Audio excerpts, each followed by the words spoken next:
皆さんこんにちは。七星です。本日は滑らかな船体を持つ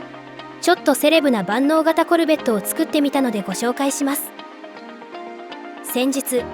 運よく T 字型のスーパーチャージスロットを持つコルベット船を引き当てました。せっかくの高性能な機体なのでどんな船にしようかといろいろ悩んだ結果、普段使いのための実用性とマルチプレイのシチュエーションにも対応できる万能型にすることにしました。まずは外装から簡単にご紹介させていただきます。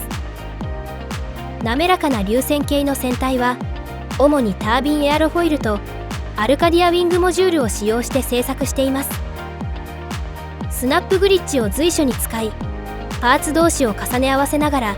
なるべく段差ができないように意識して作成しました。スナップグリッジについては前回の動画で解説しているので、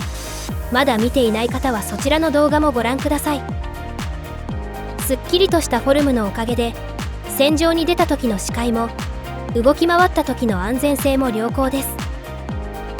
最近作った私の船は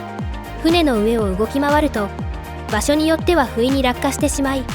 強制スカイダイビングをやる羽目になっていました。この構造なら動き回っても落下することはまずありません。美しい景色を快適に楽しめます。コックピットは下側に配置してあるため一人称視点だと視界は若干制限されますが、普通に操縦できる程度の視界は確保できています。武装は中央にフォトンキャノン1機、両翼にデッドアイキャノン2機を装備。これは弾丸発射時のビジュアルを考慮しての配置です。視聴者さんから教えてもらったのですが、発射弾丸の最大表示数は4つの訪問までで、フォトンキャノンと位相ビームアレイの訪問数は2つとして計算されているそうです。武装は控えめに見えますが、魚雷発射装置を2つ装備することによって攻撃力を底上げしています。スラスターは平面的なボディに合わせてなるべく水平に並ぶような配置にしています。攻撃力は隣接したスーパーチャージスロット3つを使ってインフラナイフアクセルの弾丸攻力が66000、操縦性は2200なのでまずまずの性能ではないでしょうか。続いて内装のご紹介です。内装を考える上で今回はマルチプレイを想定した使い方にも考慮しました。現在開催中の共同探検19コルベットではオプションとして他のプレイヤーのコルベットに乗船するというマイルストーンがあり、フレンドさんを乗せて航行していた時、やはり窓は欲しいと思いました。窓は機体デザインに取り入れるのが難しく、これまで作ったコルベット船ではあえて窓は採用していませんでしたが、今回作る機体ではその考えを改めることにしました。乗船中に仲間と一緒にゆったり外の景色を眺めながら雑談できる、そんな内装を目指してメインフロアはちょっと高級な雰囲気の広いラウンジ風にしてみました。仕切りのないフロアの両側面には大きな窓とソファー、テーブルがあり、流れる星々を眺めながら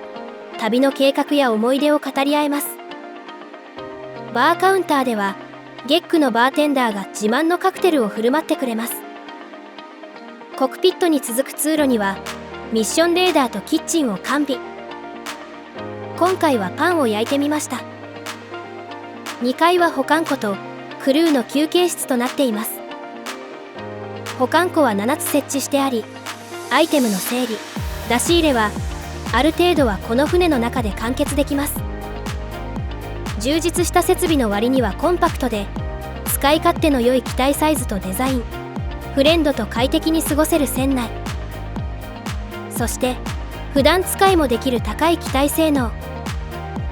デザインと実用性のバランスの取れたコルベット船に仕上がったのではないかと勝手に自己満足しています。最後に構造のご紹介です。この船の特徴の一つである仕切りのない船内空間。このスペースはいわゆる空洞構造で、船内に居住区2つ分の空洞を作り、その中に各種パーツを配置しています。船内にありながら居住区の外側という扱いになるので、コルベット用の各種設備系ユニットはスナップ配置できず、窓も含めて全てフリー配置で設置することになります。またコクピットとラウンジをつなぐアクセスベイも追加で必要です。床は基地パーツのフラットパネルを大きさを調整して敷き詰めています。これはかなり面倒な作業でした。ライトフロアの方がまだ簡単かもしれませんが、私はすっきりとした床にしたかったので、あえてフラットパネルを使っています。ちなみにフロアを2階に配置すれば、床は居住区の天井を使えるので負担は少し軽減できます。この広いフロアは私が初めて1号機を建造した時のものですが、この時は居住区6つ分のスペースを使っており、この広さがあれば全ての保管庫10個を1つのフロアに集約できます。ただ機体サイズはかなり大きくなり、普段使うには不便な点もあるかもしれません。今回の機体では使い勝手を重視して小型船にしています。 X でこの機体の写真を投稿したところ、ありがたいことに開発元のハローゲームズ代表ショーン・マレーさんにも取り上げていただいたり、多くの反響をいただきました。作り方を知りたいとの声が多かったのですが、外装も含めて少し手順が複雑で、私の編集速度では解説をまとめるのにもう少し時間がかかりそうです。すみませんが、作り方の詳細は次回までお待ちください。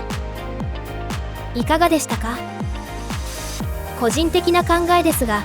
ノーマンズスカイにコルベットが実装されたことで、今後より本格的なマルチプレイのコンテンツが実装されていくのではないかと期待しています。仲間と一緒に快適で楽しい宇宙の旅がしたい、